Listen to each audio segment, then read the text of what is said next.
তাকে কি আপনাকে আপনি করেছেন কিনা, তাকে আপনি করবেন কিনা? ভাই আমি শিখতে চাই আপনাদের কাছ থেকে, কিন্তু আপনি বলেন না যে জামাতের আমির বলেছে যে তোমাদের সাথে তোমাদের টক শোতে আসাই আসেন না ভাই, আপনি না আসলে তো আমরা মরে যাব না।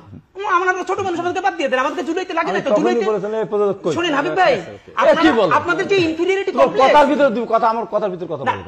আমার কথা মতো আপনি বলেছেন, আমি বলি না, একটা বল নাই। আচ্ছা ঠিক আছে, আপনি বিশ্বাস করেন, তারপর আমি বলি। কিন্তু এই আমাদেরকে যে অনুমান মনে করতেছেন, আমাদেরকে জুলাইতে লাগছে, আমরা শিখেছি, আমাদের জুলাইতে লাগছে আপনাদের ভাই। এখন আমাদের লাগবে না আপনাদের, আমাদের জীবন দিতে হয়েছে। জীবন তো বাচ্চারাও দিচ্ছে, আপনারা তো জীবন দিয়ে মন্ত্রী হয়েছেন, বাচ্চারা তো কিছু হয় নাই। জীবন তো সাপ্লাই দিছে, পিলখানা দিছে, সেগুলো জীবন মনে হয় না আপনাদের কাছে। এইটাই দুঃখ আমাদের। তাহলে আপনি বলেন, আপনার 47 কে কেন রাখলেন না? আপনার প্রতিবাদ কেন জানান না? জামাত কেন প্রতিবাদ জানায় না? এখানে শোনো, কথার ভিতর তোমার কথা তুমি বলো, 100 বার বলো। কথার ভিতরে আমি তোমার একটা সিনিয়র মানুষ, তুমি আমার সাথে তর্কে জড়াই যাচ্ছ। না ভাই তর্ক না, আপনার তোমার কথা আবার তো কথা বলছো। 90 এর মতো যারা সবার করো, জীবন দিতে হয়েছে। জীবন তো বাচ্চারাও দিচ্ছে, আপনারা তো জীবন দিয়ে মন্ত্রী হয়েছেন, বাচ্চারা তো কিছু হয় নাই। জীবন তো সাপ্লাই দিছে, পিলখানা দিছে, সেগুলো জীবন মনে হয় না আপনাদের কাছে। এইটাই দুঃখ আমাদের।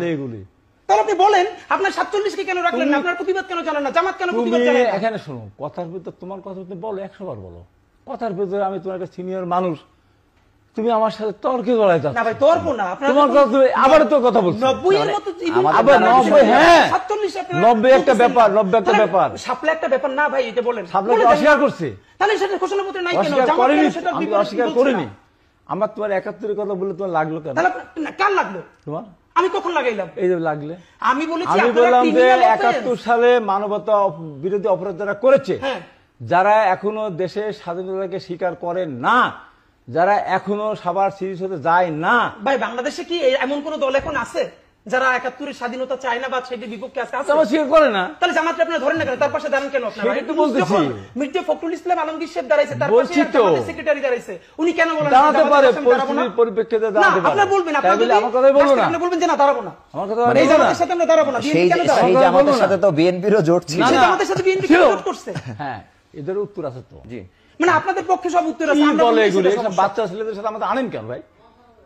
কি বলো তুমি? আমি এই দেশে শোনো, জেল থেকে মুক্ত হয়েছে।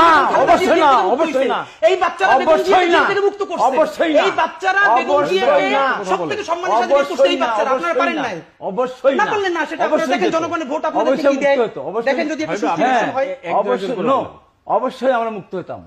কবে হইছে? মির্জা আব্বাস ভাই বলতে 1 মাস পরে করছেন, ইন্ডিয়ার পরে আন্দোলন তো 10 বছর ধরে আপনারা করতেছেন। ওইসব কথা বলতে না, কত লোকের জীবন গেছে আমাদের একদিন তারা। জামাত তো আন্দোলন বহুদিন করে করছে, জামাত কি করছে? আরে কথার ভিতর কথা আমরা এখানে আন্দোলন সংগ্রাম করে মানুষ দেশের অর্থনৈতিক অবস্থা, দ্রব্যমূল্যের ঊর্ধ্বগতি, গুম খুনের পরিপ্রেক্ষিতে ভোট দিতে পারে না, একটা মানুষের ভিতরে একটা আকাঙ্ক্ষা জন্মেছিল। তার পরিপ্রেক্ষিতে যখন